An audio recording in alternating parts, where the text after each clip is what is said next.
The medical pod hissed open, releasing a fog of cryogenic mist into the sterile air of the Stellaris medical bay. Asha Wren's eyes fluttered open for the first time in 7 months, her vision blurry and her muscles atrophied from disuse. The overhead lights burned too bright, and she winced, turning her head slowly against the cushioned rest. "Easy now," a voice said.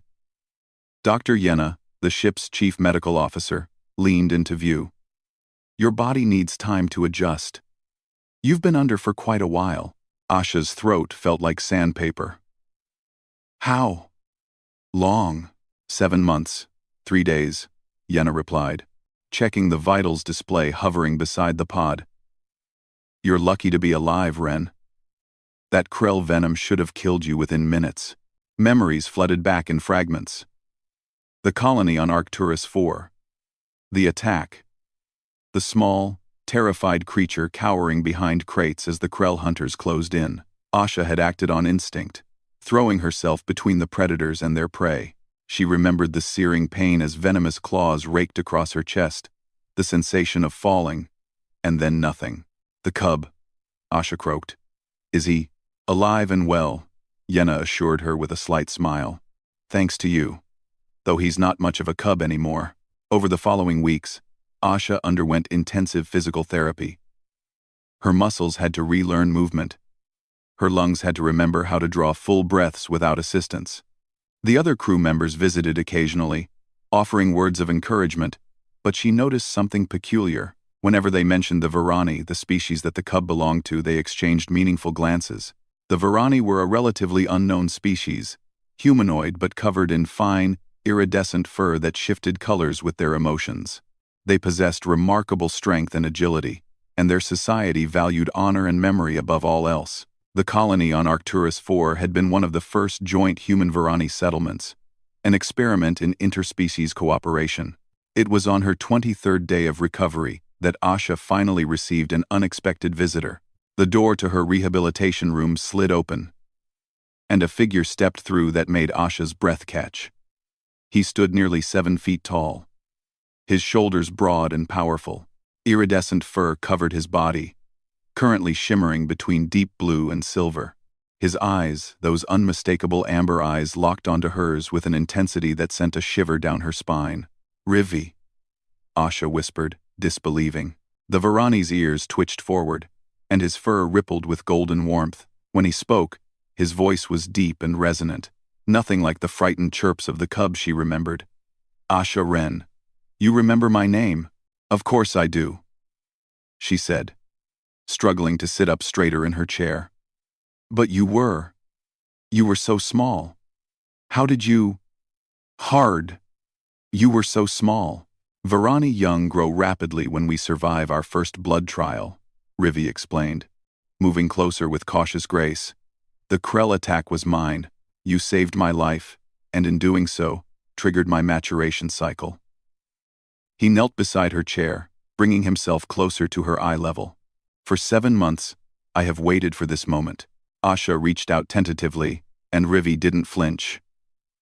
Her fingers touched the fur on his arm, and she felt the warmth of living tissue beneath. "You're really him. You grew up. My body grew," Rivi acknowledged. "But my memory remained constant. Every day, I visited your pod. Every day, I spoke to you, though you could not hear. The doctors said it was unnecessary, that you were beyond awareness. But Varani do not forget debts of life." Tears pricked at Asha's eyes. During her long unconsciousness, while her body fought to heal from wounds that should have been fatal, someone had been there. Someone had remembered. "The crew told me you insisted on staying aboard the Stellaris," Asha said. "You could have returned to your homeworld." Rivi's fur shifted to determined crimson. "I could not leave. You saved me when you had no reason to. You are not Varani, yet you acted with the honor of our greatest warriors. Among my people, such a debt creates a bond that transcends biology." "I didn't do it for a debt," Asha protested softly. "You were a child in danger. Any decent person would have." "No." Rivi's voice was firm. "Any decent person would have called for help, would have hesitated, would have calculated the risk. You calculated nothing. You simply acted. That is not decency, Asha Ren. That is humanity.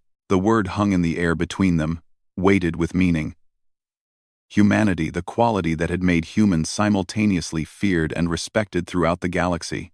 The stubborn refusal to accept the unacceptable, the reckless courage that bordered on insanity, the ability to see another being in distress and respond without thought of cost. Over the following months, as Asha's strength returned, Rivi rarely left her side.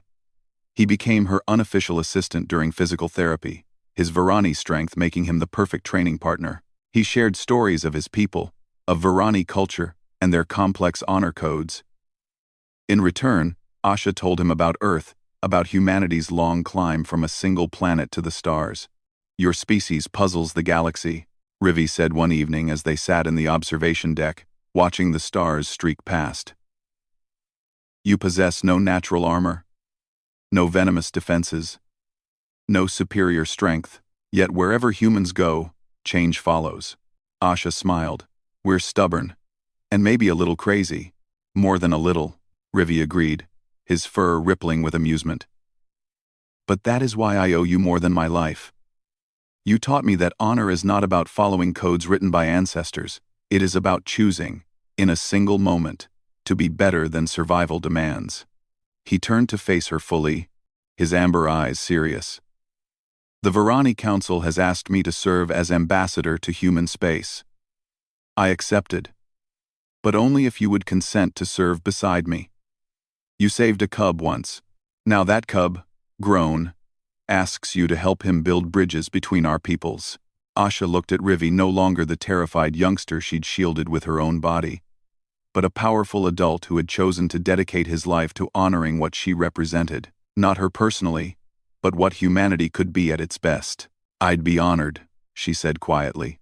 Rivi's fur blazed with brilliant gold, the Varani expression of profound joy. Then, we begin a new chapter. Together. As the Stellaris continued its journey through the void, Asha Ren understood that her impulsive act of courage had rippled outward in ways she never could have imagined. She had woken from darkness to find that the life she saved had not only survived but had chosen to remember, and in remembering, had chosen to believe in humanity's promise.